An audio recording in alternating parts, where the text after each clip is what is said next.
신일용 씨의 그 우리가 몰랐던 동남아 이야기 벌써 이제 마지막 시간이네요. 4권 마지막 시간을 다루는 독서 모임입니다. 저 그러면 뭐 지난달에 제가 책을 중간에 잃어버려가지고 그 잃어버린 책 다시 찾느라고 한 달 건너뛰었잖아요. 그래서 2달 만에 오랜만에 하는 건데 서로 간단히 근황도 좀 나눠주시고 또 책 얼마나 읽었는지 하는 자기소개하고 책 읽은 소감 나누는 시간을 가지겠습니다. 정지웅 변호사님부터 음소거 키시고 간단히 근황 토크하고 책 얼마나 읽었는지 얘기해 주세요. 아, 예, 안녕하세요. 정지용 변호사입니다. 제가 뭐 이것저것 뭐 벌려놓은 게 많아가지고 뭐 이렇게 뭐 하고 한다고 오늘 아침에 일찍 일어나서 이걸 좀 보고 들어오려고 그랬는데 또 늦잠을 음. 자가지고 거의 못 읽어봤는데 어떤 참석의 의미를 두고 또 음. 여기 하시는 말씀 좀 듣고 그러고 나중에 시간 될 때 읽어보려고 그렇게 들어왔습니다. 예, 반갑습니다. 알겠습니다. 뭐 다 거의 읽지는 못하신 걸로 그렇게 이해를 예, 하겠습니다. 근데 예. 우리 이동원 씨도 음소거 키시고 얼마나 읽으셨는지 소감 또 근황 토크 나눠주세요. 네, 안녕하세요. 저번 달에 일본 와가지고 일본 생활하고 있고요. 음. 책은 다 읽었고, 나중에 읽을 책도 기자님이 소개해 주셔가지고 다 사서 왔고요. 음. 다 읽었는데 기억이 잘 안 납니다. 네네네. 뭐 그럴 수 네, 있죠. 그냥 그 기억은 안 나더라도 소감. 그냥 대략적인 소감이라도 좀 어떨까요? 어, 재밌게 읽었고요. 뭐 몰랐던 메가더 관련 내용도 재밌었고, 뭐 음. 아버지가 되게 높은 분이셨고, 필리핀 오게 된 이유도 뭐 음. 초청받았던 것도 있었지만 뭐 루즈벨트랑 사이가 되게 안 좋았다고 하더라고요. 그래서 좀 외지로 보내지 않았나 싶기도 하고 뭐 이멜다인가요? 마르코스랑 이멜다 얘기도 그렇죠. 재밌었고요. 뭐 사형당할 네. 뻔했는데 살아나가지고 뭐 대통령이 된 것도 재밌었고 음. 이멜다도 뭐 자기가 되게 잘 살았다고 했는데 결국에는 음. 뭐 외가 때 이런 데 전전하다가 결국에는 뭐 비틀즈 불러가지고 납치한 것도 재밌었고요. 그 다음에 좀 신기했던 거는 필리핀이 계속 못 사는 나라인 줄 알았는데 음. 1960년도인가? 그때쯤에는 일본 다음으로 2위 정도로 잘 살았다고 하더라고요. 뭐 음. 이런 내용도 재밌었습니다. 음. 네, 그다음에 우리 조연은 분과장님도 간단히 책 읽은 내용 소감 얘기해 주세요. 네, 안녕하세요. 저는, 책을 다 읽지는 못했어요, 마지막에. 그리고, 어, 저도 역시 동원님처럼 지금 그런 내용들이, 재밌었고요. 필리핀 이야기들. 근데 이멜다 이야기, 매스컴에 많이 나오고 많이 듣던 얘기였기 때문에 더 자세하게 알 수 있어서, 음. 재미있었는데, 보면서 좀, 뭐, 필리핀 사회 구조라고 할까? 그런 게 좀 화가 나는 거예요. 왜 이렇게, 이렇게, 어, 자기 나라의 뭐, 태국도 그렇고 뭐 30%, 뭐, GDP의 뭐 10%, 뭐이 정도를 권력자들이 가질 수 있는 그런 구조가 되었나. 보다 보니까 그 사회 음. 구조가 중산층이 없다고 하더라고요. 그래서 그 중산층이 중요하구나. 이 사회를 버텨주는 힘이 되는 거구나. 그런 거를 좀 음. 알게 되었고요. 그 다음에는, 어, 국민들의 힘을 어떻게 키워야 될까? 우리도 역시 마찬가지가 될 수 있는 상황, 언제라도 될 수 있을지 모르니까, 음. 국민들이 스스로 그 권력이나 그 부패한 권력에 맞서는 힘을 키울 수 있는 시스템을 만들어야겠다. 이런 생각을 했습니다. 네, 맞습니다. 근데 우리 주홍비 씨 들어오셨는데 잠깐 아까 비디오 켰다가 들어갔는데 잠깐 자기소개 부탁드립니다. 그리고 책 읽은 소감. 네, 안녕하세요. 저 이동중이어가지고요. 저는 음. 더불어민주당에서 청년위원회 활동하고 있고요. 회사 다니면서. 책은 너무너무 재밌게 읽었고요. 그래서, 아니, 근데 다 지나놓고 보니까 이제 기억에 남는 게 메가더 장군이 엄청난 마마보이였다, 뭐 이런 거. 이런 게 너무 음. 재밌었고, 앞에 말씀해주신 것처럼 뭐, 마르코스나 이런 관계들도 재밌었는데, 막, 또 보다 보니까, 말레이시아의 그, 아무알과 그 관계? 이름이 좀 어려워가지고 외우는데. 그래서 세계 마하티르, 경제에서 마하티르. 되게, 네, 마하티르랑 아나르가 이제 세계 경제에서 되게 그 세계화의 추세에 되게 반하는 선택을 음, 하고, 그걸 이제 또 총리인가요? 수석인가요? 그분이 이제 또 그거에 반대하니까 또 엄청 갈라섰다가 결국은 다시 합치고 막 이렇게 되는 관계가 되게 흥미로웠고, 그래서 또 최근 근데 좀 중간중간에 좀 빼먹은 부분이 많긴 한데, 이제 음, 마지막 부분에서 이제 뭐 굉장히 막 동남아시아가 부패로 되게 점철되어 있는데 이런 게 결국은 또 어떻게 보면 그 서구 세력의 굉장한 욕심과 그거를 이제 견뎌내는 과정 속에서 나왔고 그것과 또 뭐 정도의 차이는 있지만 그러한 정치 분위기와 우리나라가 또 얼마나 다른가 스스로 자성하는 목소리가 되게 또 기억에 남더라고요. 그래서 음, 너무 재밌게 읽었고 두고두고 좀 계속 읽어보고 싶은 책이었습니다. 네네, 좋습니다. 그다음에 박정훈 씨, 박정훈 씨도 음소거 키시고 책 읽은 소감 좀 나눠주세요. 네, 안녕하세요. 저는, 책을 다 읽었고요. 음, 너무 재밌게 읽었습니다. 한 번 더 읽었는데, 한 번 더 음, 읽어도 재미있는 것 같아요. 진짜 민주화의 중요성이 정말 중요하다는 거 생각이 들고요. 저는 음, 처음부터, 우리나라가 아시아에서 우리나라와 일본과 대만이 농지개혁에 성공을 했는데, 농지개혁의 정말 중요성, 다시 한번 깨닫게 됐고, 메가더가 되게 우리나라에선 뭔가 멋있게 그런 이미지가 박혀 있는데, 마마보이에다가, 이 친인척 비리는 어쩔 수가 없다. 어? 좀 그런 생각이 들고, 마닐라 블루스 읽으면서 우리나라랑 되게 많이 오마주가 된 게, 코라존 아키노는 박근혜 대통령 같고, 음, 남편이 죽고 나서 노란 리본으로 출마하는 걸 보니까 노무현 대통령이 또 생각이 나더라고요. 음, 그래서 마르코스와 이멜다가 유명한데 그 당시는 필리핀이 상당히 잘 살던 그런 뭔가 때였는데 또 뭔가 그런 비리가 생기고 나니까 그거를 약간 공산화와 이런 반공과 이런 걸 통해서 뭔가 무마시키려고 했다. 근데 거기에 나오는 우리나라의 문화혁명 찬양했던 사람이 그 그림이 신영복 선생님 말하는 거죠?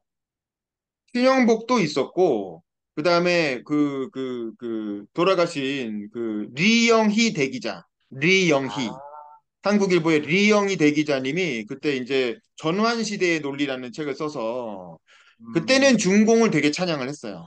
중공의 음, 어떤 그런 식의 되게 음, 그때는 뭐 정보가 네, 없었으니까 이제 그런 게 네. 군사 독재에 반하는 거니까 이제 좋다고 생각을 얼굴을 했었겠지.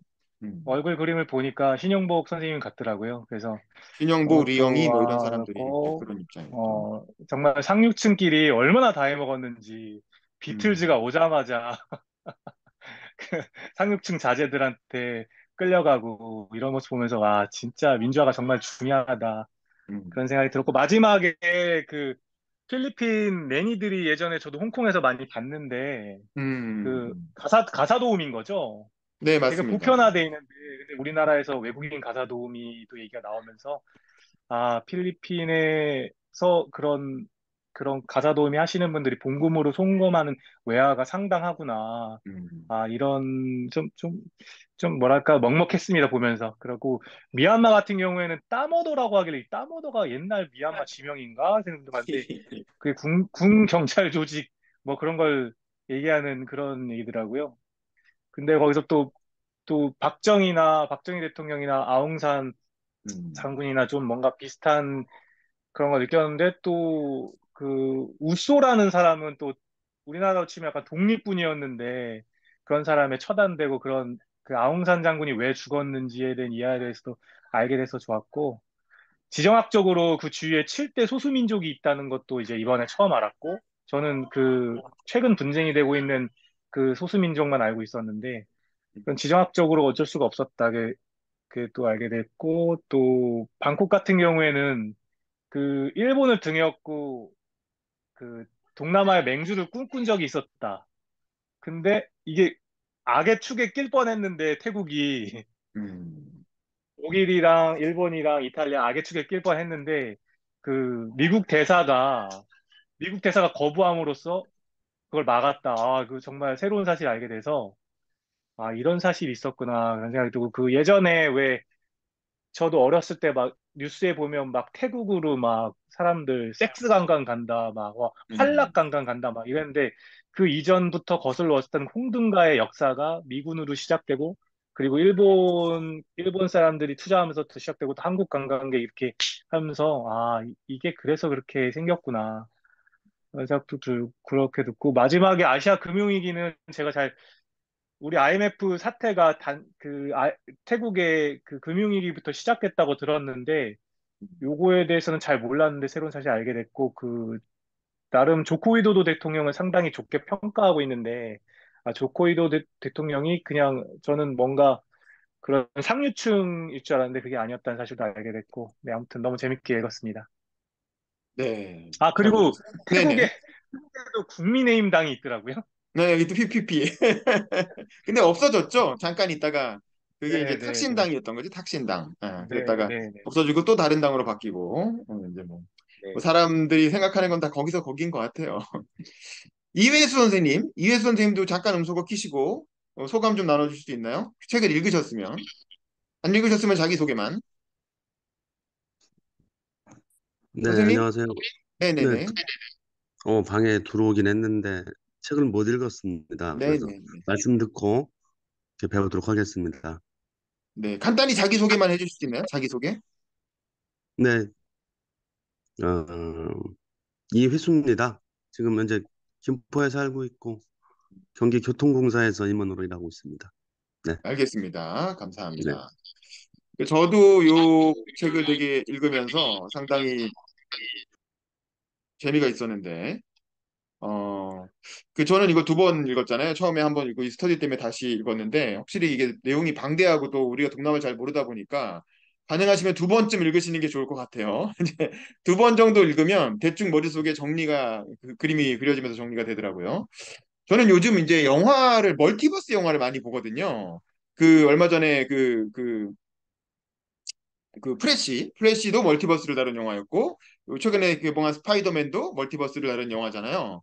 근데 보면은, 이렇게 이 동남아 역사를 보면서 우리나라의 멀티버스 같다는 그런 생각이 들었어요.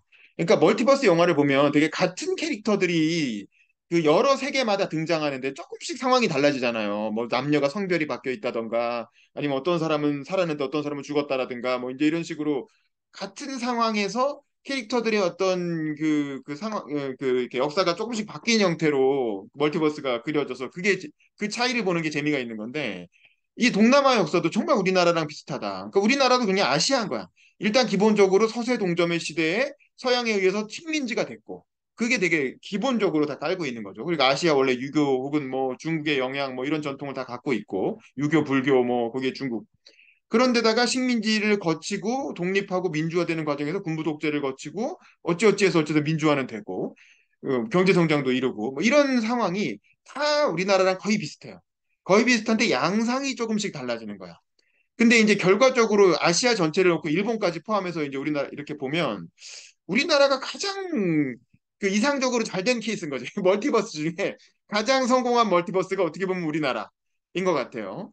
그리고 이제 다른 나라들은 조금씩 상황이 바뀌었는데 이제 뭐 좀 죄송한 말씀이지만 좀 더 슬프고 비극적인 안타까운 경우로 흘러간 경우들이 많았죠. 그래서 이 신일용 작가도 이 사권의 부제를 부패와 자각의 시대 이렇게 달았잖아요. 그러니까 2차 대전 이후에 생겨난 어떤 동남아의 역사를 두 개의 키워드. 하나는 부패, 엄청난 부정부패의 역사였다는 거고 또 하나는 그거로부터 깨어나는 자각하는 그러니까 이건 민주화 쪽에 방점을 둔 거겠죠. 그래서 이제 그 부패와 자각의 시대라는 부제를 달았는데 일단 크게 보면 사권은 필리핀하고 미얀마하고 태국 요 세 나라를 다루는 겁니다. 크게 보면 필리핀의 역사, 미얀마의 역사, 태국의 역사 2차 대전 이후에 이 세 나라의 근현대사를 다루고 마지막에 IMF 경제 위기하면서 인도네시아랑 말레이시아랑 태국을 다시 한번 살짝 건드려주는 그런 정도의 내용이라고 할 수가 있고요. 일단 필리핀부터 보면 필리핀이 사실 우리나라와 굉장히 어떤 비슷하면서도 다른 멀티버스인데 여기서 또 비슷한 인물이 등장하게 메가더가 등장하잖아요. 메가더는 우리나라에서도 등장하고 일본에서도 등장하거든요. 근데 우리나라와 일본에서는 메가더가 나름대로 좋은 역할을 했어요. 일본은 사실은 메가더가 이른바 그 진보적인 개혁, 재벌 개혁을 이끌었죠. 그러니까 이 일본에서 메가더의 역할이 굉장히 진보적인 성격이 강했어요. 그리고 우리나라에서의 메가더의 역할은 우리나라는 뭐 메가더가 해방 직후엔 별로 영향을 미치지 않았죠. 우리나라는 하지가 들어왔으니까. 근데 이제 한국 전쟁 때 인천 상륙 작전을 하고 들어옴으로써 우리나라의 어떤 그 북한의 침략을 막아주는 결정적인 공헌을 세웠죠. 그러니까 메가더는 참 그렇게 우리 아시아 사람들로 보면 되게 그 애증이 교차하는 인물일 수밖에 없는데 필리핀에서는 메가더가 진짜 나쁜 짓을 한 거예요. 그게 뭐냐면 필리핀은 원래 오랫동안 이 대농장주들, 거대 대지주들이 몇 개 가문이 지배하는 그런 과점 국가였던 건데 그 식민지 시대에 부역했던 우리로 치면 이제 친일파 대지주 가문들이 있었던 거지. 근데 이제 그런 가문들의 서비스를 받으면서 그 메가더가 필리핀에 진주했을 때 저택도 주고 아주 편안하게 이렇게 각종 편의 시설을 다 줬다는 거 아닙니까? 그 대지주들이. 그리고 그 사람들하고 친하게 친구로 지내고. 그러다 보니까 그 메가더 그 영국이 물러나고 필리핀이 해방이 된 이후에 메가더가 다그 일본에서 한 것처럼 적극적인 개혁을 안 한 거죠. 개혁을 한다는 걸 결국 농지 개혁을 해가지고 그 대지주들의 땅을 쪼개서 일반 직접 농사를 짓는 농민들한테 나눠줬어야 되는데 일본은 보면 90% 정도 이렇게 자작농으로 농지 개혁이 됐고 우리나라는 96%까지 농지 개혁이 되거든요. 근데 이 필리핀은 여전히 대농장지주들이 이렇게 해먹는 그 시대를 그냥 내버려뒀던 거고 그래서 보면 이 필리핀 정치에 나오는 주요 정치인들 그게 마르코스든 아퀴노든 다 그런 대농장 금수저 가문들의 자제들인 거예요. 금수저들끼리의 자기들끼리의 싸움인 거지. 그래서 결국에는 농지 개혁을 하지 않음으로 인해서 필리핀이 지금까지 후진국으로 결국 이제 제대로 된 산업화, 공업화를 할 이 인센티브를 갖지 못하고 그 국민들도 그렇고 지주들도 그렇고 그냥 지금 그 상태로 그냥 계속 이어지면서 지금까지 그때 이때만 해도 필리핀이 우리보다 훨씬 잘 사는 나라였는데 지금은 필리핀은 전 세계에서 굉장히 후진국이 되어 있죠. 정치도 그렇고 경제도 그렇고. 그런 건 메가더가 단추를 잘못 깨서 그렇다. 첫 단추를. 그래서 사실 메가더가 뭐 마마보이였고 뭐 아버지도 뭐 비슷한 역할을 했고 뭐 그런 여러 가지 얘기들이 있는데 어쨌든 그 포인트가 되게 중요하다는 생각이 들었고 그 상황에서 대지주들과의 과점 체제에서 만들어낸 어떤 괴물이 바로 마르코스 정권이라고 할 수 있죠. 마르코스도 금수저였고 이게 보면 어렸을 때 아버지가 지역구 국회의원이었는데 아버지가 야당 의원한테 이제 선거에서 이렇게 지게 되니까 어떻게 합니까? 마르코스가 그 정족을 총으로 뭐 암살했다는 그런 의혹이 있는 거잖아요. 그래서 사형 당할 뻔하다가 어찌어찌해서 살아났다는 거고 그리고 나서도 뻔뻔스럽게 또 자기 지역에서는 또 왕이니까 지역에서 출마해갖고 또 국회의원이 됐고 그 젊은 국회의원 시절에 국회에 놀러 왔던 미스 미스 필리핀 출신의 이멜다 이멜다를 이렇게 꽂혀가지고 막 이렇게 꽃다발을 엄청 선물하고 뭐 그렇게 해서 이멜다랑 결혼하는 그런 스토리가 나오죠. 그래서 이 두 부부가 아주 아시아를 대표하는 그 부정부패의 화신 부부인데 근데 그 이멜다도 젊었을 땐 그런 아름다운 러브 스토리가 있었다 뭐 이런 얘기도 나오고 그래서 이 부부의 어떤 부정부패가 극을 찍은 사건이 바로 비틀즈 사건이죠. 아까 많은 분들이 얘기하셨던 비틀즈가 왔는데 비틀즈를 납치하다시피 해가지고 이멜다가 지 아들 그 봉봉 마르코스잖아요. 이번에 최근에 대통령 된 그 마르코스 그 아들 마르코스가 선상에서 하는 파티로 납치를 해서 거기서 공연을 시켰다는 거 아닙니까? 우리나라로 치면 BTS를 납치해갖고 무슨 남미나 동남아의 어떤 이렇게 그 나라에서 후진국에서 BTS를 납치해서 자기 개인 이렇게 개인 파티에 불러갖고 공연을 시킨 셈이니까 얼마나 황당한 일입니까? 근데 어쨌든 그런 일을 겪을 정도로 이멜다는 그 구두로 아주 유명하죠. 그 정권 뺏기고 나서 집에 들어가 봤더니 구두가 막 수천 켤레가 있었다는 거 아닙니까? 그래서 그 정도로 아주 아시아를 상징하는 부정부패의 화신 부부고 그 마르코스 이멜다에 대항했던 인물이 그 아퀴노와 코라선 부부죠. 아퀴노도 또 다른 가문의 부잣집 아들이야. 근데 이제 그래도 그 해외 유학하고 제대로 공부한 사람이라 민주주의는 제대로 해야 되지 않냐 이런 생각을 했던 거지. 그래서 마르코스에 반대하는 노선으로 하다가 결국에는 그 추방인가 망명인가 해가지고 미국에서 살다가 이때 미국에서 망명 생활하면서 친구로 사귄 게 김대중이었던 거잖아요. 그래서 김대중하고 아키노가 다 친하게 미국에서 같이 이렇게 뭐 친하게 지냈고 그러다가 이제 그 80년대에 내가 귀국을 해서 그래도 민주화 운동 선거를 앞두고 민주화를 이끌어야 되겠다 해가지고 마르코스가 야 너 돌아오면 너 생명은 보장할 수 없어 이렇게 말했는데도 용기 있게 아키노가 귀국을 결정을 했죠. 그리고 이제 비행기 안에서 기자들하고 그런 농담을 했다는 거 아닙니까? 아, 내가 방탄조끼리 입긴 입었는데 머리를 쏘면 할 수 없죠. 이렇게 얘기했는데 실제로 공항이 내리자마자 머리를 뭐 뒤통수에서 머리를 맞아갖고 사망했다는 거 아닙니까? 그 말이 씨가 됐다 뭐 이런 얘기도 하는데 어쨌든 그러면서 아퀴노란 사람은 민주화의 어떤 이렇게 화신이 죽음으로써 그렇게 됐고 그래서 와이프도 대통령 되고 아들도 대통령이 된 거죠. 아퀴노가 그렇게 죽었기 때문에. 그래서 와이프였던 전업주부였던 코라손 아퀴노가 그 추모 열기를 이어받아서 대통령이 당선되고 근데 이제 전업주부였기 때문에 뭐 정치를 그렇게 썩 잘하지는 못했던 것 같아요. 근데 그렇다고 해서 독재를 뭐 장기 집권을 욕심내거나 그러지도 않았고 딱 한 턴만 하고 물러났는데 나중에 보니까 그 코라손이 그래도 괜찮은 사람이었다라는 거죠. 그 다음에 에스트라다라는 진짜 이 날건달 같은 사람이 또 대통령 한번 했다가 아퀴노 2세가 물려받았다가 아퀴노 2세는 또 어찌어찌 해가지고 정권을 또 뺏기게 되고 이 두테르테로까지 이어지는 그런 역사가 이어졌고 이 책이 나올 때까지만 해도 두테르테가 대통령이었는데 그 다음에 두테르테 끝나고 나서는 봉봉 마르코스라는 아까 말했던 그 마르코스의 아들이 돌아와서 선거로 다시 대통령이 돼 있는 게 지금의 상황이죠.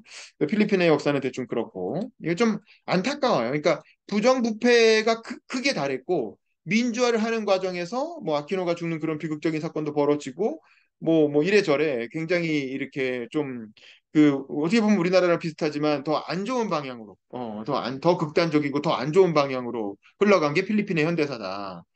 그리고 어쨌든 농지 개혁을 못했기 때문에 지금도 대지주들의 어떤 플랜테이션 농업이 이루어지고 있는 이제 그런 사회라고 할 수 있죠. 그래서 안타깝고 그다음에 이제 미얀마는 기본적으로 군사 강국의 이런 그 전통이 있었기 때문에 그 독립운동도 사실 군인들이 중심이 돼서 독립운동을 했던 거죠. 그래서 이제 영국 식민지로 떨어진 것까지 지난 책에서 얘기했고 그 미얀마 독립운동에서 사실은 혜성처럼 등장한 인물이 바로 아웅산 장군이죠. 아웅산 뭐 장군이라고 하지만 사실은 젊은 혁명가였던 거예요. 그 죽은 게 31살이니까 마치 일본으로 치면 사카모토 료마 비슷한 인물이었던 것 같아요. 그리고 되게 범위가 그 인생의 그 범위가 되게 넓잖아요. 이 사람은 그 미얀마에서만 활동한 사람이 아니라 독립운동을 하는데 독립운동을 하려니까 이제 그나마 그 당시에 어떤 영국에 맞서서 독립운동을 하려는 거였잖아. 그걸 도와주는 세력이 일본이었던 거지. 그래서 일본으로 건너가게 되죠. 일본으로 건너가서 일본 군대에 의해서 군사훈련을 받았고, 그러니까 처음에는 친일파였던 거야. 그래서 다만 일본의 힘을 끌어들여서 영국의 독립운동을 하는 사람이었던 거죠. 근데 뭐 아웅산뿐만 아니라 뭐 그런 식의 유학파들이 많이 있었던 거지. 젊은 시대에. 그중에 내윈도 있었던 거고. 근데 이제 아웅산의 독특한 점은 일본의 도움을 받고 독립운동을 했는데 딱 국제 정세를 보니까 일본이 망하게 생겼네. 그러니까 마지막 순간에 일본을 딱 버리고 미국으로 갈아탄 거예요. 그러면서 이제 서방 쪽으로 갈아탐으로써 다시 승전국 편을 들게 되고 일본과 선을 딱 긋는 거죠. 그러니까 이 사람은 미얀마를 위해서 일본을 활용했던 사람인 거지. 우리나라 친일파들은 그냥 끝까지 뭐 이광수나 이런 사람들 끝까지 일본이 이길 거라고 착각을 하고 국제 정세도 어두워가지고 끝까지 일본 편을 받다가 패망을 맞아버리니까 뭐 할 말이 없는 거잖아. 그냥 이렇게 역사의 친일파로 단죄돼 버리는 건데 근데 아웅산은 마지막까지 국제 정세를 잘 보다가 일본이 지겠는데 싶으니까 막판에 딱 편을 갈아탄 거죠. 그렇게 해서 어쨌든 그 미얀마를 위한 독립운동에 일본을 활용했다. 그래서 사실은 아웅산은 정통성을 보존할 수 있었던 거죠. 독립운동가로서. 그래서 결국에는 아웅산이 정권을 잡았는데 재밌는 점은 아웅산만 해도 그 미얀마가 아까 군소민족, 그 소수민족들이 뭐 7개 종족이 큰 거 보면 7개가 있고 또 자잘한 종족도 많이 있잖아요. 아웅산은 소수민족을 포용하는 정책을 폈다는 거예요. 왜냐면 영국이 물러가면서 왜냐면 영국은 소수민족을 활용해갖고 버마족을 탄압하는 정책을 폈잖아. 그러니까 우리 그냥 이들 물러나면 버마족이 다수파니까 소수민족 로힝야 뭐 까친 이런 종족들 다 학살하고 니네 그러는 거 아니야? 라고 우려를 하니까 아웅산이 그런 영국의 우려를 딱 받아 안아갖고 나는 소수민족을 탄압하지 않겠다. 소수민족까지 포용하는 나라를 만들겠다라고 메시지를 던짐으로써 영국이 그래 그 정도면 됐어 하고 평화롭게 물러날 수 있는 명분을 만들어 준 거죠. 그래서 아웅산이 딱 집권을 했는데 그래서 이제 31살 때 아웅산이 뭐 인생의 최고의 피크를 찍었다는 거 아닙니까? 뭐 영국에도 뭐 국제회의에도 가서 되게 이렇게 대접받고 뭐 그랬다는 얘기가 나오죠. 그랬는데 이제 그 과정에서 우소라고 하는 또 다른 독립운동가 군부 출신 독립운동가가 이제 반발을 하게 되는 거죠. 그러면서 지들끼리만 좋은 자리 나눠 먹고 나는 배제하고 뭐 그거에 대한 불만을 가지고 아웅산이 그 일종의 회의를 그 정부 회의하는 자리에 갑자기 테러리스트를 난입시켜가지고 기관총으로 쏴서 다 암살해서 죽였다라는 건데 사실 이 부분은 아직까지도 이 책에서는 우소가 이제 뭐 원인이고 이 사람 교수형 당함으로써 뭐 끝났다 이렇게 써놨지만 제가 알기로는 아웅산 사망의 배후는 아직까지도 좀 미스터리가 있는 것 같아요. 이건 하나의 해설이고 하나의 해석이 그런 해석이 있는 거고 뭐 미얀마 내부에서는 아직도 뭐 의견이 분분하고 뭐 좀 의문이다 이렇게도 생각하는 사람들도 있는 것 같아요.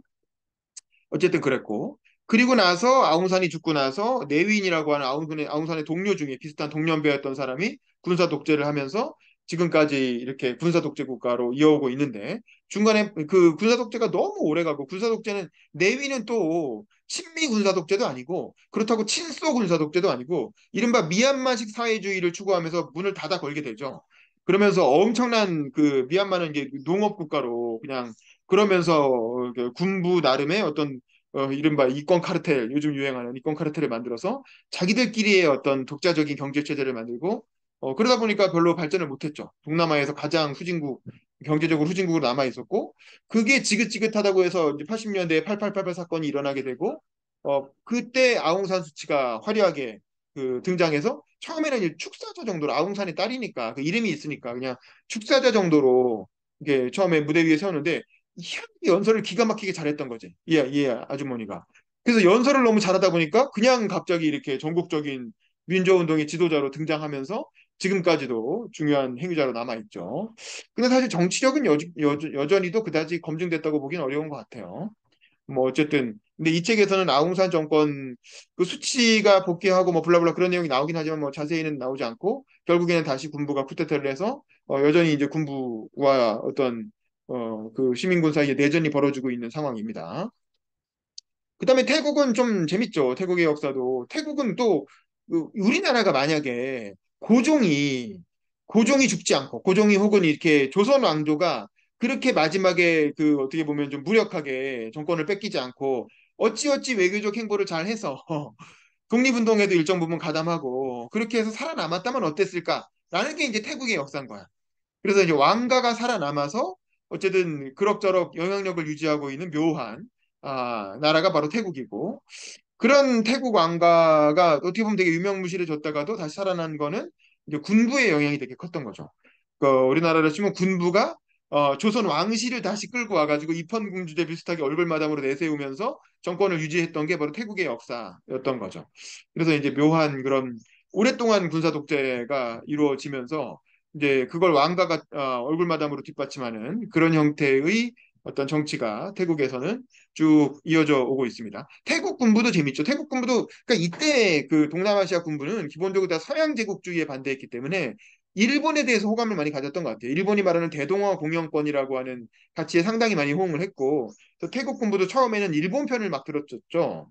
근데 이제 일본이 망해가는 걸 보게 되니까 막판에 이제 입장을 갈아타려고 했는데 뭐 잘 안 돼서 사실은 그 이렇게 미얀마 아웅산처럼 그렇게 잘 안 됐죠. 깔끔하게. 그렇게 해가지고 혼란한 상황에서 정권을 잃을 뻔했는데 그 부족한 정통성을 메꿔준 게 이제 태국 왕가였던 거죠. 그런데 또 왕가가, 그 군부가 또 쿠데타를 하고 뭐 이런 민간 정권으로 이양하고 그런 민간과 군부가 극단적으로 대립하는 상황에서 또 적절히 또 민간 편을 들어줘가지고 민주화에 또 힘을 실어주기도 하고 그러면서 이제 이 출라롱콘이라고 하는 그 라마 8세인가 9세인가 뭐 그렇죠. 라마 8세 왕이 굉장히 적절한 정무적 감각을 발휘해서 어떤 군부와 민간 사이에 힘의 균형치 역할을 하면서 어쨌든 권위를 유지해 오고 있는 게 태국의 정치고 그러다가 마지막에 탁신이 등장하면서 엉망진창이 돼버리는데 그거는 좀 이따 얘기하고 그 다음에 이제 IMF 경제 위기가 나오면서 인도네시아 얘기 좀 나오고 마하티르 말레이시아 얘기 좀 나오죠. 인도네시아는 이제 수하르토가 오랫동안 장기 집권을 하다가 결국엔 경제 위기가 터지면서 결국엔 물러나게 되고 또 군사 독재 정권 다시 또 뭐 이러저러 하다가 조코이라고 하는 특이한 그 이렇게 가구업자 출신이죠. 조코이는 정말 뭐 부자도 아니고 무슨 뭐 귀족도 아니고 또 군인 출신도 아니고 그냥 가구업자 하다가 가구업회 회장하고 뭐 그랬던 사람이잖아요. 그러다가 어찌어찌 운 좋게 무슨 시장 되고 어디 시장 됐다가 또 대통령까지 돼서 이거 좀 재밌는 사람이죠. 아주 서민 대통령. 그리고 지금 이 책에서는 조코이가 대통령이 된 직후 정도까지 상황을 다룬 것 같은데 얼마 전에 이제 퇴임을 앞두고 있다는 거 아닙니까? 지금 재선하고 퇴임을 앞두고 있는데 지지율이 지금도 77%라는 거 아니에요. 그래서 제가 공유해드린 그 기사 칼럼, 매경에서 나온 칼럼 보면 여전히 지지율이 굉장히 높고 평이 되게 좋다는 거예요. 그럼 이 사람은 그래도 서민 대통령으로서 부정부패하지 않고 임기를 잘 마치고 있는 것 같은데 그 가장 큰 비결이 뭐냐면 블루스칸이라는 거죠. 블루스칸. 블루스칸이 이제 불쑥 방문한다. 뭐 이런 뜻이래요. 불쑥 방문, 블루스칸. 그러니까 이 인도네시아는 섬만 해도 1,000개가 넘는다는 거 아닙니까? 엄청나게 많은 섬으로 된 국가인데 그래서 이 조코이 대통령은 일주일에 한 3번은 그 섬을 방문한다는 거예요. 그것도 미리 언론에 공개하지도 않고 불쑥불쑥 이렇게 그 서민 방문 행보를 그 잘 해가지고 갑자기 불쑥 나타나서 안녕하세요 대통령입니다 이러면서 이제 인사를 하면 거기서 또 와 하고 좋아하고 그런 거를 일주일에 3번을 한다는 거니까 우리나라는 지금 대통령이 어쩌다 한번 재래시장 가면 뭐 엄청나게 막 기사 막 나오고 뭐 대단한 행사처럼 그렇게 하는데 그런 행사를 어쨌든 그런 친서민 행보를 1년 내내 일주일에 3, 4번씩 한다니까 엄청난 거죠. 맨날 비행기 타고 다니면서 헬리콥터 타고 다니면서 그렇게 섬들을 방문을 하겠죠. 어떻게 보면 이 사람 좀 약간 의존적인 대통령이 아닌가 싶은데 근데 또 보면은 그 권력 자기가 혼자 독점하는 게 아니라 자기의 정적이었던 사람을 또 국방부 장관에 임명하기도 하고 뭐 그런 식으로 적절히 거국내각 비슷하게 권력을 나누면서 본인은 국민 통합 행보를 계속 하는 사람이었던 것 같아요. 그래서 뭐 이분이 뭐 그 인도네시아의 어떤 아주 오랜 부정부패를 얼마나 이렇게 극복했는지 잘 모르겠지만 어쨌든 기본적으로 권력 균정 권력을 좀 나누는 권력 공유 행보를 하고 저희는 국민 통합에 앞장서는 그런 대통령으로서 행보를 한 게 아닌가. 그런 점은 되게 성공한 요인인 거죠. 그래서 어쨌든 임기 말까지 왔는데 큰 탈 없이 어쨌든 가고 있다니까 뭐 그런저런 그래도 인도네시아는 마지막에 해피엔딩 비슷하게 현대사로 보면 그런 상황인 것 같고 말레이시아는 이제 IMF 경제 위기를 겪으면서 또 난리통이 나니까 그때 마하티르가 이제 그 IMF 그 총재였던 깡두시랑 싸우면서 어쨌든 독자 노선을 간 거죠. 뭐 그 얘기가 또 우리나라랑은 약간 다른 멀티버스인 거죠.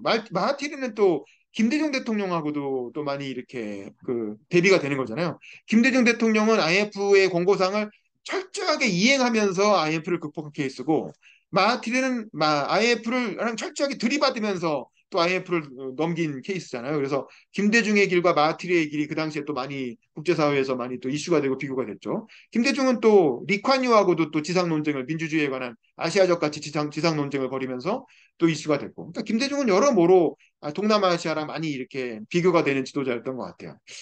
뭐 어쨌든 그리고 또 마하티르와 안와르 사이의 어떤 갈등 얘기도 재밌었고. 근데 결국에는 이 말레이시아 정치판이 엉망진창이 되니까 마하티르가 2018년쯤에 잠깐 또 총리로 복귀하잖아요. 나이가 90이 다 되는데 이분은 어쨌든 아직도 돌아가시지 않았죠. 그래서 90이 다 되는데 총리로 복귀해서 한 2년 정도 잠깐 총리하고 다시 또 물려주고 내려오는 뭐 그런 게 있었죠. 그래서 말레이시아는 지금도 정정이 되게 혼란스러운 그런 상황인 것 같고 그다음에 마지막엔 다시 태국으로 돌아가서 탁신이라고 하는 이제 태국 정치를 아주 화려하게 수놓은 정말 태국 정치의 종결자 지금까지도 영향을 미치고 있는 탁신의 등장으로 이 책에 마무리가 됩니다. 탁신도 엄청 재밌는 사람이죠. 기본적으로 부잣집 아들이기도 했지만 개인 사업으로 원래 이제 그 당시 그 태국은 이 당시만 해도 군 아니면 경찰이잖아요. 군과 경찰 둘 중에 하나가 정권을 이렇게 해먹는 시대였고 그래서 군과 경찰이 서로 막 이렇게 갈등하다가 결국에 경찰 보스를 군부가 쫓아내가지고 군사정권 되고 뭐 이런 얘기 나오잖아요. 근데 이제 탁신도 처음에 사관학교로 경찰학교인가 사관학교인가로 처음에 입학을 하죠. 그래서 이제 경찰이었죠. 그래서 경찰이 돼가지고 경찰이 돼서 초임 경찰로까지 활약을 하다 경찰 생활을 하다가 사업에 관심이 많아서 경찰 현직 경찰이면서 사업을 자꾸 벌려가지고 희한한 사람이죠. 그래서 뭐 처음에 이 통신 사업도 하고 뭐 주로 이권 그러다가 이제 경찰 때려치고 본격적으로 사업가로 나서서 주로 이권 사업을 위주로 했지 인허가를 받아갖고 그걸로 사실 독과점을 해갖고 돈을 버는 그런 아주 전형적인 부정부패 기업인이에요. 사실은 탁신은 결코 좋은 사람이 아니에요.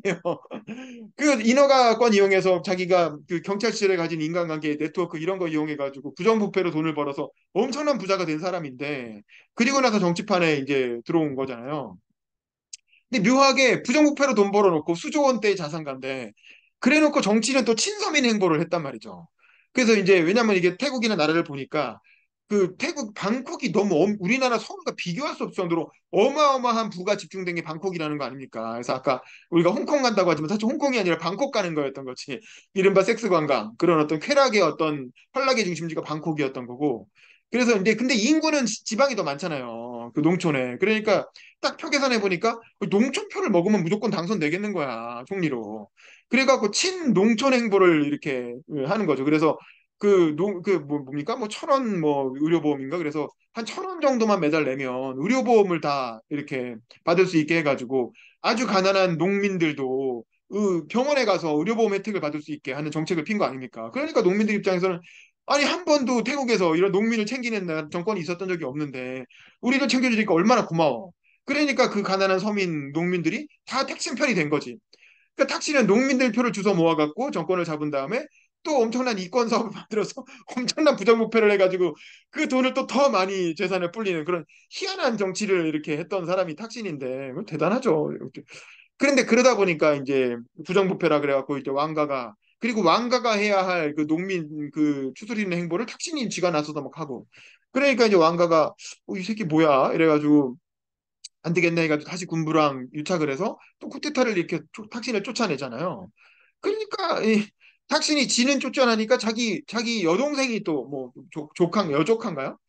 동생이 또 나왔다가 또 뭐 조카 사위가 나왔다가 뭐 이런 식으로 탁신이 친인척들을 이용해서 본인은 해외 망명 생활을 하면서 친인척들을 이용해 갖고 친탁신 정당을 만들어서 또 정권을 잡았다가 정권을 잡으니까 또 기존 엘리트 세력들이 쿠데타를 또 일으켜서 쫓아내고 쿠데타를 쫓아내서 그 탁신의 정당을 해산시켜버리고 그러니까 친탁신 세력이 다시 또 다른 정당을 만들어서 또 지지를 받아고 또 집권하고 또 쿠데타가 일어나고 뭐 이런 뭐 이렇게 이런 뭐 이런 이제 뭐 그야말로 이렇게 뭐 도돌이표로 계속 이렇게 혼란한 상황이 이루어지고 있는 게 지금까지의 상황인 거죠.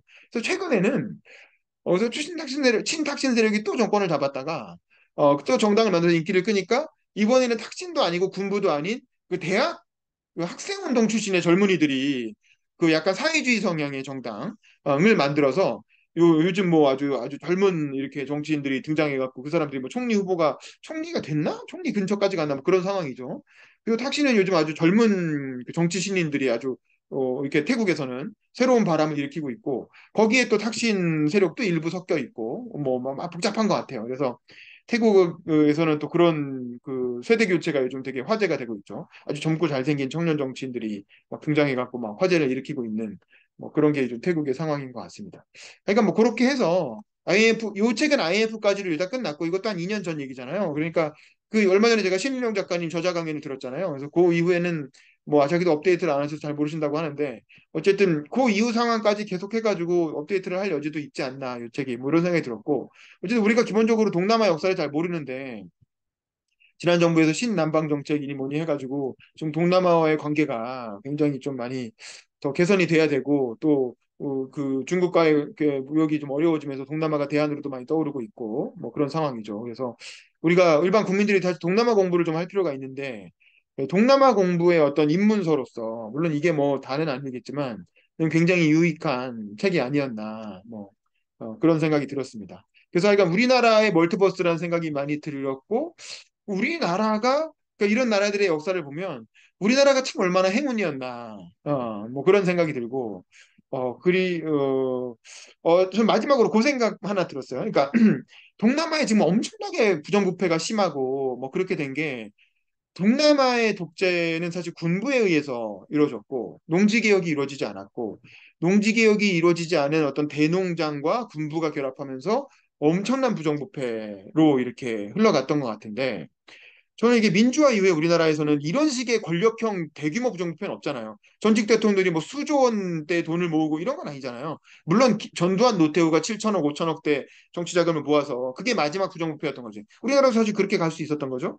근데 그게 어쨌든 단죄가 되고 김영삼의 단죄가 되고 또 전두환 노태우가 5천억 뭐 비전화금을 모았다고 하지만 그걸 갖고 얘네처럼 막 수천 켤레 무슨 이렇게 무슨 뭐 이렇게 와이프가 구두를 사 모으고 그런 식의 부정부패를 뭐 그 전두환 노태우 가문에서 뭐 비틀즈를 납치해갖고 공연을 시키고 무슨 이런 건 아니잖아요. 기껏해야 골프나 좀 치고 다닌 정도지. 그 사람들이 그걸 갖고 뭐 무슨 어디에 뭐 성을 사가지고 자기 왕국을 만들어서 뭐 그렇게 산 건 아니잖아요. 연희동 자택으로 돌아가서 그 집에서 원래 살던 그 집에서 다시 살다가 둘 다 돌아가셨잖아요. 그러니까 나는 우리나라 군부가 부패했다고 하지만 그 부패한 걸 가지고 뭐 엄청나게 뭐 호의호식하며 산 것도 아니었고 결국엔 다 추징당했고 뭐 크게 뭐 그렇게 그 향락을 하면서 산 건 아니거든요.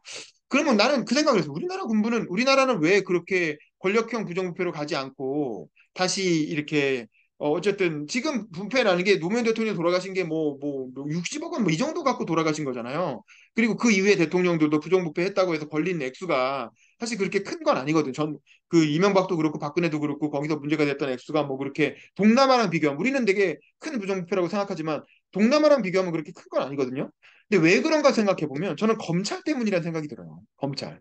그러니까 우리나라는 그다음에 검찰이 굉장히 강력해졌잖아. 그러니까 군부와 경찰이 퇴조한 대신 검찰 독재 국가가 됐다고 지금 검찰이 대통령이 된 것처럼 검찰의 힘이 굉장히 강했고 군부는 기본적으로 외세와 전쟁을 벌이는 걸 통해서 정치적 정당성을 획득하잖아요. 그러니까 미얀마도 소수민족과의 전쟁 혹은 이제 독립과정에서 전쟁을 통해서 그런 거고 뭐 인도네시아나 뭐 이런 나라도 이제 그런 그 군의 역할이 컸던 거죠.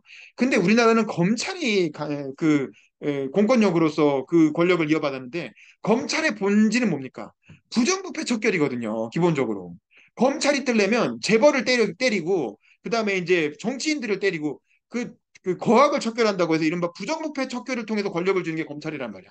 잘 생각해 보면 그 이른바 그 윤석열 사단이라는 것도 특수부에서 시작이 되잖아요. 저는 그 이인규 씨가 쓴 자서전도 좀 보고 있는데 그게 보면 다 이렇게 부정부패 예를 들면 그 대규모 이렇게 주식 비리 뭐 이런 거 그런 거 척결하고 나중에 삼성 비자금 집어넣고 뭐 대선 자금 집어넣고 뭐 이러면서 검찰이 스타로 등장하잖아요. 그 검찰은 본원적 특징이 부정부패를 잡는 거란 말이에요. 그러니까 검찰이 세지다 보니까 권력형 부정부패가 본의 아니게 억제된 거지. 그러니까 우리가 그걸 잘 봐야 돼요. 그래서 검찰이라고 하는 거 지금은 검찰이 너무 세져서 검찰 개혁이 주된 화두가 되고 있는데 사실은 검찰이 그렇게 세지는 과정은 부정부패를 척결하는 과정에서 국민적 인기를 얻었던 거고 그러면서 스타가 된 게 윤석열이고 사실은 뭐 한동훈이고 뭐 그런 거거든요. 그래서 검찰 개혁을 하는 건 좋지만 또 검찰의 힘을 지나치게 억누르는 게 자칫 또 다른 부정부패를 가져올 수도 있다. 그래서 저는 뭐든 적당히 하는 게 중요하다. 예. 뭐든 적당히 균형을 잡는. 검찰도 지금은 너무 세져 있어요. 그래서 사실은 검찰이 대통령까지 그 세력이 그때 인기를 얻은 세력이 결국 정권까지 잡았으니까 이건 굉장히 위험한 거고 검찰을 견제할 세력이 없는 건 문제죠.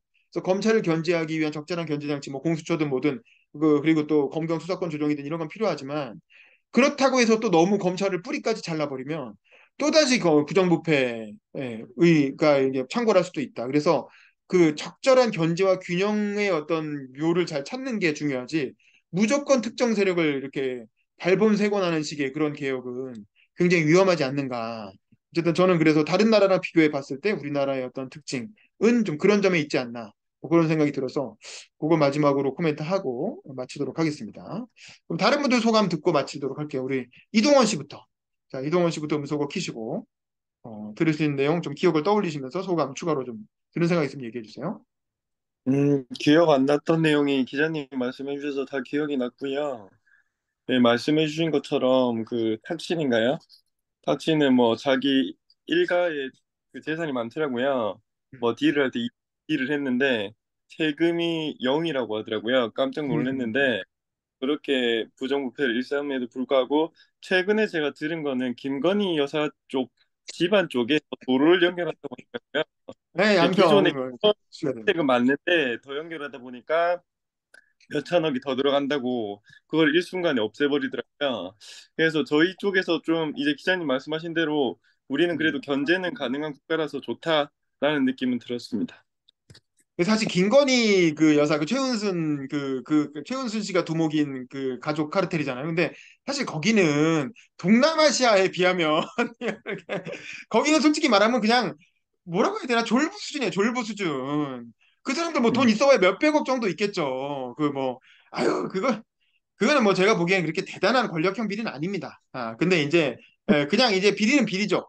그것도 이렇게 그 있잖아요. 그 오이 밭에서 뭐 갓근 매지 말라고 신발끈 매지 말라고 하잖아요. 그러니까 조심했어야 될 문제인데 어쨌든 걸렸으니까 다행이고. 근데 저는 그 동남아시아 권력형 부패하고는 비교할 수도 없는 거라고 봐요. 그냥 잡범 수준입니다. 사실 그 최은순 여사라는 사람은 돈 되는 거 아무거나 다 하시는 분이고 그냥 주식 투자도 하고 땅도 하고 그냥 복부인이에요. 그냥 성공한 복부인 정도인 거지. 뭐 그렇게 대단한 거 아닙니다. 제가 보기엔. 그냥 네, 그렇게 이제 소심인 부자지. 그러니까 그냥 좀 졸부 수준이지. 뭐 별로 대단한 명예가 있는 집안도 아니고 저는 뭐 별거 아니라고 보는데 어쨌든 걸려서 다행이긴 하죠. 우리 조현현 네, 분과장님, 조현현 분과장님도 음소거 키시고 소감 얘기해 주세요. 네, 네. 처음에 멀티버스 영화 보시면서 그거 비교해서 상황을 설명해 줘서 약간 더 명료해진 것 같고요. 어, 동남아 상황을 보면서 우리나라 정치 상황을 또 풀어주셔서 재밌었고요. 어, 약간 윤석열 대통령이 동남아 전문가로 거듭나신 것 같아서 아니, 아니, 축하드립니다. 무슨 이거 갖고 전문가야. 만화책 본 거 갖고.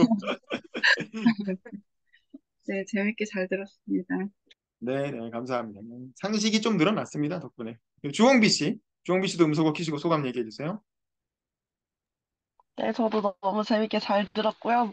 아, 진짜 멀티버스 말씀해 주시니까 이해가 너무 빡 돼버려서 뭔가 동남아, 저도 이제 뭐 다른 제 주변 친구들한테 얘기할 때 되게 멀티버스를 이용해서 얘기하면 되게 좋겠다. 그리고 뭐 마지막에 그 부정부패를 척결하는 역할로서의 이제 검찰의 그 검찰 권력에 대해서 말씀하셔 주신 것도 들어보니까 아, 확실히 정말로 우리나라는 그게 어쨌든 뭐 산업화 세력이었던 혹은 뭐 정말 저도 어렸을 땐 말도 안 되는 거라 생각했던 군부 독재의 그 군부 세력이었든 지금 요즘도 비판을 많이 받는 또 민주화 세력이든 586을 표방한 그리고 또 어떻게 보면 검찰 세력이든 그 역사의 순간순간에서의 자신들의 역할을 그래도 해준 게 있었고 그래도 다들 뭔가 국가를 위한다는 마음은 막 있지 않았을까라는 또 생각이 들어서 다시 조금 오히려 되게 지금 정치가 굉장히 절망적이라고 생각을 함에도 불구하고 또 조금의 희망은 생기는 것 같아요. 그래서 또 이 다음 정치는 그러면은 국가를 위한 어떤 역할을 해야 되는 건가를 다시 한번 좀 고민을 하게 되는 정말 좋은 계기였습니다. 너무 잘 들었습니다. 감사합니다. 그렇죠. 한국 엉망이라고 하지만 태국이나 필리핀하고 비교해 보세요. 굉장히 좋은 상황입니다, 우리나라는. 박정훈 씨, 박정훈 씨도 음소거 키시고 소감 얘기해 주세요. 네, 4권까지 너무 재밌게 잘 들었고요. 많은 지식 얻게 돼서 너무 감사한 것 같습니다. 어, 멀티버스 얘기해 주셨는데, 저도 많이 공감이 됐고, 각 나라마다 정말 그 시대에 맞게 정말 열심히 사셨다. 근데 우리나라 선조들은, 그래도 정말 더 열심히 사셨다. 그런 생각이 들고, 아까 농지개혁 얘기했지만 정말 우리나라 농지개혁으로 정말 잘한 것 같다. 그런 생각이 들고, 이렇게 나라가 위험할 때마다, 뭔가 위기에 겪을 때마다 꼭 우리나라도 경험해봤지만 헤지펀드가 뭔가 악용하는 게 좀, 이걸 좀 잘 막아야겠다는 그런 생각도 들었고, 그리고 마지막에 신일용 작가님이 남중국해는 우리에게 있어 중요한 무역 항로라고 거기 나와 있더라고요. 우리가 지금 음, 미중 갈등 때문에 대만 문제가 우리 문제가 돼버렸는데, 그로 인해서 우리가 그런 국제 정세에 얽혀져 있는데 그런 문제 생각했을 때 우리가 참 동남아시아 국가와 함께 잘 연합해서 잘 해결할 문제인 것 같습니다. 이상입니다.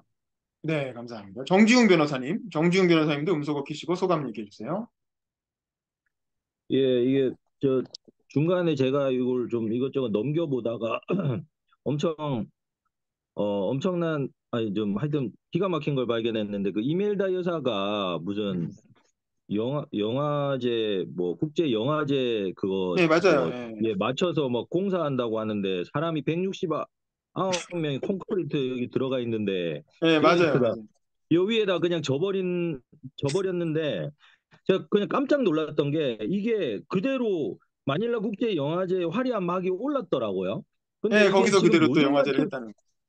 이게 요즘 같으면은 지금 전 세계적으로 난리가 나가지고 그 영화제 개최 안 됐을 것 같은데. 당연하죠. 당연하죠. 예, 근데 그 시절에는 또 어떻게 이게 영화제가 개최가 됐네요. 예, 그게 좀 신기했습니다. 예. 또 우리로 치면 세월호 사고나 이태원 참사 같은 게 벌어졌는데 그걸 예, 덮고 그 위에다 건물 짓고 거기서 국제 예, 행사까지 열었다는 거 아닙니까? 그러니까 이제 이게 네, 부정부패 부도덕의 끝판왕인 거예요. 이멜다 그 마르코스 이런 예, 데는. 예, 에휴, 하여간 뭐, 네. 하여간 끔찍한 나라입니다. 그 다음에 우리 마지막으로 이회수 선생님도 음소거 키시고 소감 좀 나눠주실까요? 이제 우리 윤범기 기자님 통해서 오늘 우리 동남아에 대해서 이렇게 정치, 경제 이런 시스템에 대해서 이렇게 한눈에 이해할 수 있는 좋은 기회가 됐어요. 이런 생각이 나요.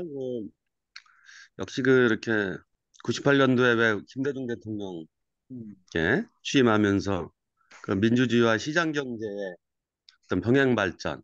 네.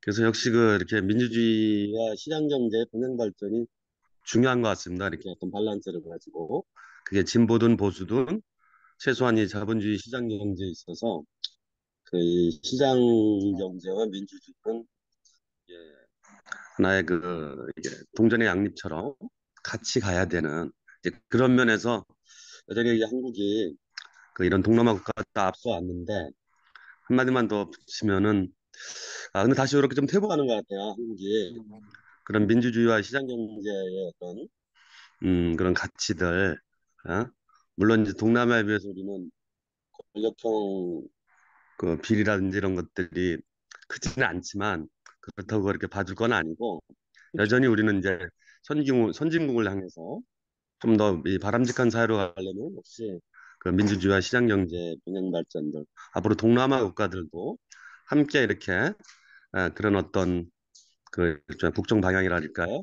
그래서 좀 더 이 동남아가 좀 더 이렇게 함께 공존하고 평화롭게 잘 사는 나라가 됐으면 좋겠다 이런 말씀을 이렇게 깨달으면서 좀 이 책을 다시 한번 좀 꼭 한번 읽어봐야겠습니다. 고맙습니다. 네. 네, 감사합니다. 자, 끝나기 전에 마지막으로 신일용 작가님 지난번에 뵀을 때 제가 다음 작품은 뭐냐 이렇게 물어봤더니 미술사 책을 쓰고 계세요. 미술사.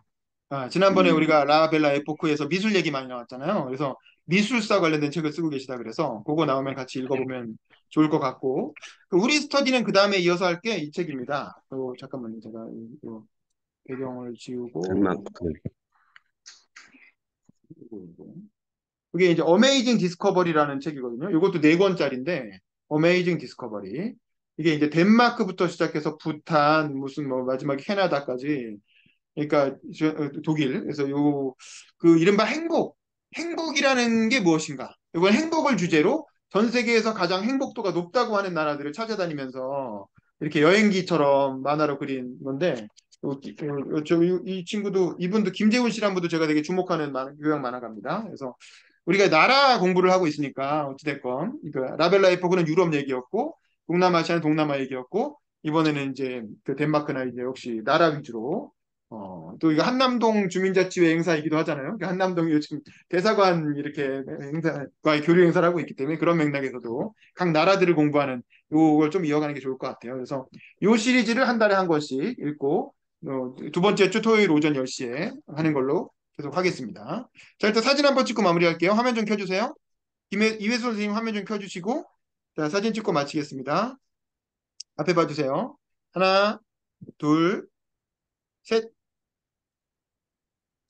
자, 확인 좀 해보겠습니다. 잠시만요.